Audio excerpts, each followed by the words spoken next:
শাকিব খান মানেই Tollywood industry, এই কথা মানতে নারাজ অনেকেই।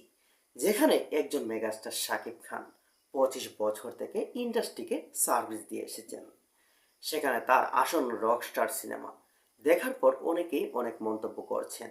সেটা অনেকের নিজেদের পার্সোনাল বিষয়। সিনেমা কারো ভালো লাগতে পারে, আবার কারো খারাপও লাগতে পারে। সেখানে নিজের ইচ্ছা মতো অনেকেই মন্তব্য করতে পারেন। সেই জায়গায় অনেকেই দেখলাম অনেক পেজে বা সোশ্যাল মিডিয়ায় শাকিব খানের রকস্টার সিনেমা না দেখেই ব্যাড রিভিউ দিচ্ছে। সেখানে তাদেরকে কি বলা উচিত? আবার একটা সোশ্যাল মিডিয়ায় দেখলাম, সেটা আরফানেশের ভক্তরা, তারা নাকি শাকিব খানের রকস্টার নিয়ে গুজব ছড়াচ্ছেন, যেখানে ভক্ত এবং দর্শকরা সেই সিনেমা দেখতে না যাওয়ার জন্য।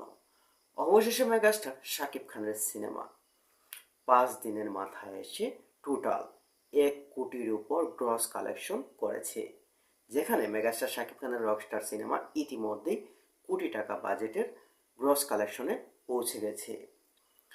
এখন আরেকটা মন্তব্য,